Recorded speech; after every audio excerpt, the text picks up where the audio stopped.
देवकी नंदन कृष्ण गीता पाठेन तुष्यति যথা ন বেদৈদানেন যজ্ঞ তীর্থ ব্রতা দেবী। দেবকীনন্দন ভগবান কৃষ্ণ গীতা পাঠে অতীব সন্তুষ্ট হন। কর্মণ্যৈব হি সংসিদ্ধি মস্থিতা জনকাদয় লোকসংগ্রহ মেবাপি সংপশ্যন কর্তুমর্হসি।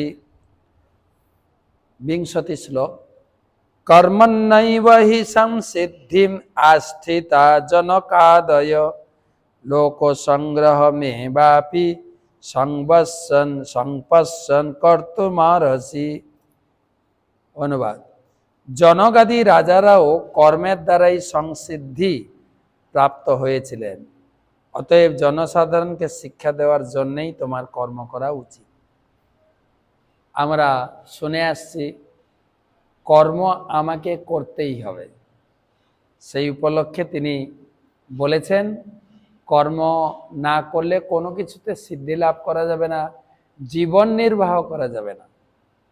কিন্তু যারা আত্মারাম তাদের কর্ম না করলে হয়। কিন্তু আজকের শ্লোকে যে আত্মারামই হলেও কর্ম করবে, যেরকম আমার নিজের শ্বশুরকে আমি কাজ করিয়েছি, জনক মহারাজ ভগবান কৃষ্ণের শ্বশুর, তো রামচন্দ্রের শ্বশুর, কেন?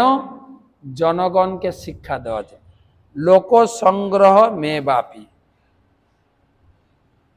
জনগণকে শিক্ষা দেওয়ার জন্য আত্মারামী ব্যক্তিরাও কর্ম করেন। কালকে আবার বলবেন কেন না, যারা প্রতিষ্ঠিত ব্যক্তি, যারা আমাদের মার্গদর্শক, তারা যেরকম আচরণ করে সাধারণ লোক শেখে।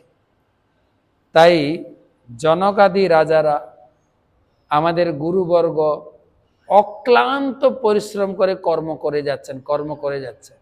আমার গুরুদেব তো ৮০,০০০ শিষ্য, কিন্তু কর্ম করে চলেছেন। শিষ্যরাও কর্মতে যুক্ত থাকবে, তা নাহলে সব অলস হয়ে যাবে। তাই এর আলোচনা কালকে আরো বিস্তারিত।